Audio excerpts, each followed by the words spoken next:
प्रदेश का जिक्र कर रहे, कल मंदसौर में क्या हुआ? एक मस्जिद के ऊपर पूरे संघ परिवार के लोग मस्जिद के ऊपर चढ़ के आप झंडा लगाते अपना, और 2 दिन पहले प्रधानमंत्री बोलते कि पब्लिक प्रॉपर्टी को डैमेज मत करो। रेडिकलाइजेशन कौन हो चुका है? रेडिकलाइजेशन मंदसौर में जो ये लोगों ने हरकत की, उनका रेडिकलाइजेशन हुआ है, मेजॉरिटी कम्युनिटी का। इनको डीरेडिकलाइज करने के लिए क्या कर रही है सरकार? डीरेडिकलाइज नहीं कर रहे उनको आप और रेडिकलाइज कर रहे हैं, इस तरह के कानून बनाकर नफरत फैला रहे हैं। मंदसौर में जो कुछ हुआ उसकी जिम्मेदारी शिवराज चौहान की सरकार पर आज होती है। ये शर्मिंदगी की हद है।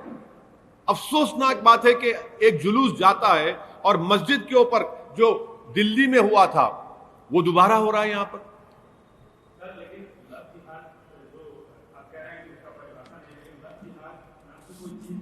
क्या है? क्या है? नहीं, अगर अगर अगर अगर अगर अगर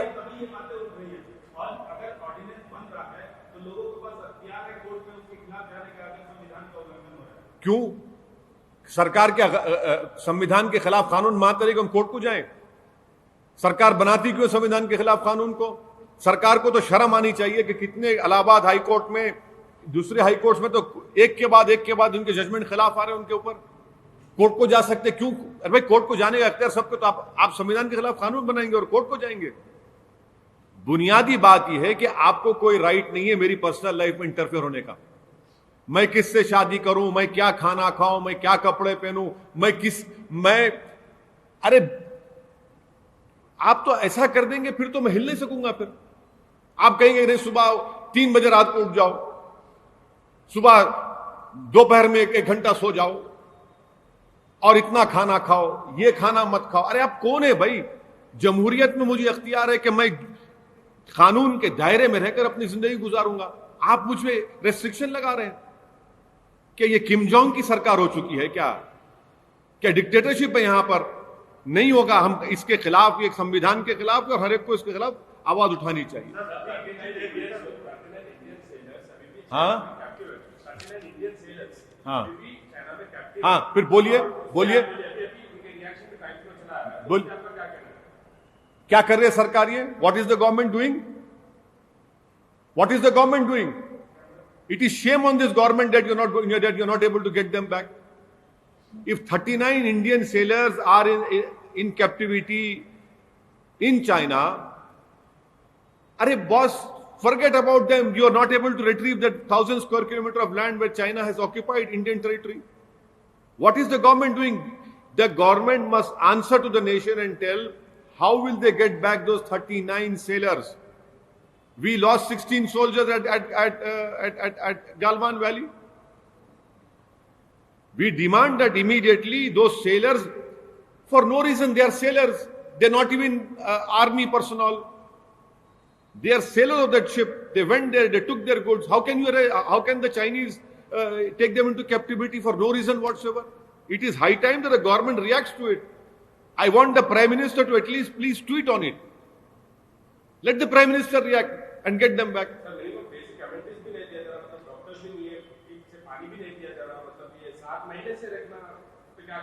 It is highly objectionable. The Chinese government is violating all international treaties, and the Chinese government must give them all the proper respect. They are not prisoners of war. They are, for God's sake, they are sailors who belong to a ship who went over there. They were taking trades over there, carriage over there. How can the Chinese? Why isn't the government responding to it? Why isn't the Modi government lodging this strong protest with the Chinese government? Why has the government not called the Chinese ambassador to the Ministry of External Affairs office and lodged the strongest protest? Why has this not been done? Sir, today is the 6th round of talks between the center and the farmers. We have been seeing farmers' agitation since last 1.5 months. Today is the 6th round of talks. We do not see any coming to this. No, there is a very easy way out for the government. The Prime Minister should tell the nation that they are going to amend the law and include MSP in that. Or the Prime Minister can take back those 3 bills, simple as that. The Prime Minister is willing to speak to farmers of Arunachal Pradesh, farmers of, he went and met the farmers in Gujarat. Why can't the Prime Minister take this simple measure of assuring the nation that we will amend the act and incorporate that MSP will be given, or they can easily take back those bills. It is not an ego issue. These are our farmers, and they have been doing protests in thousands over there.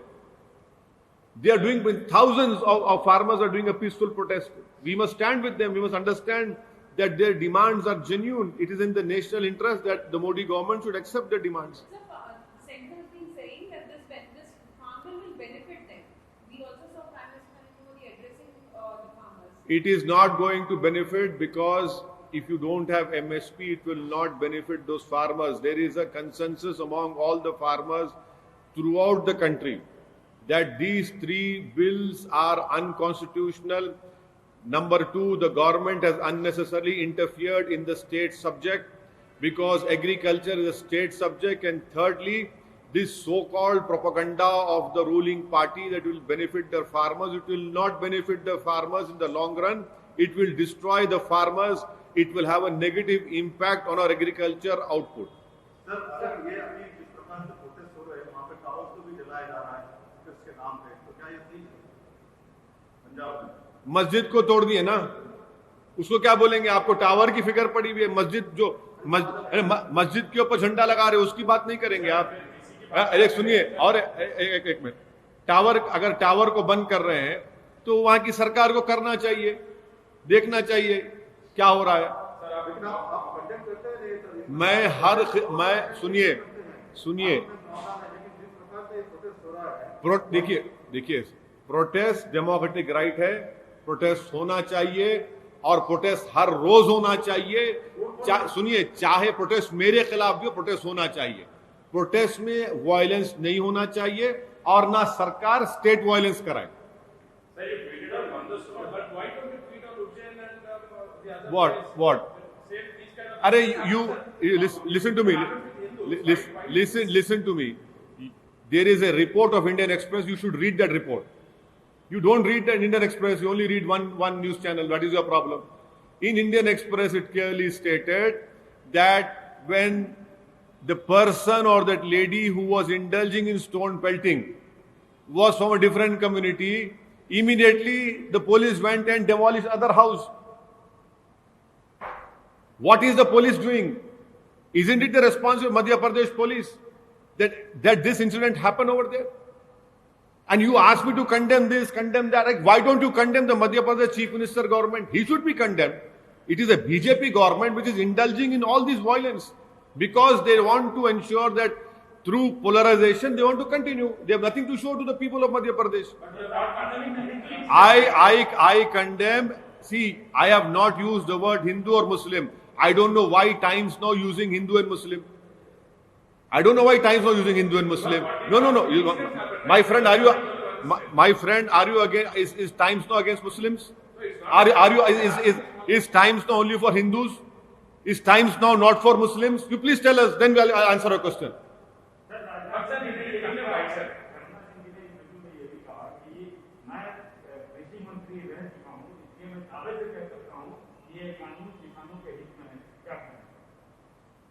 ये जो इतने हजारों की तादाद में जो किसान एहतजाज कर रहे हैं, आपकी बात को मानने को तैयार नहीं है, देश आपको मानने को तैयार नहीं है।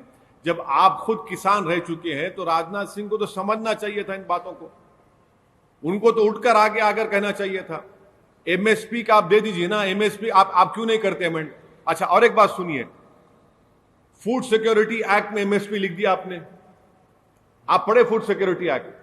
फूड सिक्योरिटी एक्ट में एमएसपी लिखा हुआ, इसमें लिखो ना भाई, क्यों नहीं लिखती आप इसमें? आप उसमें क्यों नहीं लिखते? आप लिख दीजिए ना, खत्म हो जाएगा प्रोटेस्ट पूरा।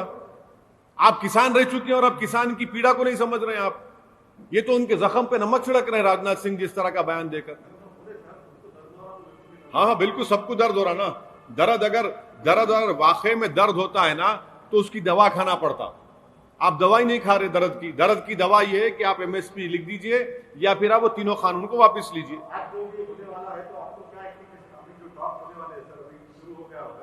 क्या एक्सपेक्ट कर रहे हैं आप 6 राउंड का टॉक्स है तो क्या एक्सपेक्ट कर रहे हैं? देखिए क्या मैं क्या बोलूं क्या होता है, टॉक्स के बाद ही पूछिए क्या होता है। अगर सरकार एमएसपी का अमेंड करके डाल देती है या बिल्स को वापस ले तो किस्सा खत्म हो गया। हाँ आपने कल ये भी कहा था हाँ कि MSP के लिए did Modi tell you that? No, let them give it to the farmers then in writing. बड़ी बड़ी पॉलिटिकल पार्टियों ने बड़े लेवल पर कैंपेन शुरू कर दिया है, रोड शो हो रहे। कल हमने देखा ममता बनर्जी ने उसी वीरभूमि में एक रोड शो किया जहाँ पर अमित शाह आए थे, उससे बड़ा रोड शो किया, 19 आर्टिस्ट को भी स्टेज पर बुला दिया। ऐसा क्या फैक्टर है जो AIMIM को अभी तक वहाँ पर रोके हुए एमआईएम को रोके हुए हैं? कौन रोके हैं? ऐसा क्या फैक्टर है आपको क्यों लग रहा है रोके हुए? अभी तक? क्योंकि बाकी पार्टियों को फुल नहीं भाई, आप काम हो रहा है, हम आप क्यों फिक्र कर रहे हैं? आप बिल्कुल फिक्र मत करिए, काम हो रहा है, आप देखेंगे इंशाल्लाह। हाँ no, Imtiaz Jalil, our honorable MP, is going on the first. He's going to stay there for 2 days. He's going to meet everyone. He's going there. National expansion की भी बात हुई, आपने पहाड़ियां, मध्य प्रदेश, गुजरात, उत्तर प्रदेश, राजस्थान, हर जगह आप अपने देश को मजबूत करने की कोशिश कर रहे हैं। तो ये एक्सपेंशन के बारे में थोड़ा सा हमें बताइए कि सर AIMIM का क्या उद्देश्य नहीं, है? एक्सपेंशन देखिए, हर पॉलिटिकल पार्टी अपने आप को आगे बढ़ाती है, तो इसमें कोई ताज्जुब की बात नहीं होनी चाहिए। कर रहे हैं, कोशिश कर रहे हैं, देखिए क्या होता है। ओपोनेंट्स ये कहते हैं कि आपका पार्टी कैडर वहां पर नहीं है, संगठन इतना मजबूत नहीं है। अरे भाई, अगर नहीं है तो क्यों दर्द हो रहा है पेट में? छोड़ दीजिए ना, अच्छा ही है ना। जब नहीं है तो क्यों दर्द हो रहा है? छोड़ दीजिए ना। नहीं है तो आप फिक्र मत करिए, आराम से बैठिए ना। अब है तो फिर आप फिक्र करिए, देखिए ना। कुछ करते हैं तो क्यों कर रहे हैं, फिर बोलते नहीं है। अरे नहीं है, ठीक है, अच्छा है ना, आपको फायदा है, हमारे ओपोनेंट्स को फायदा है।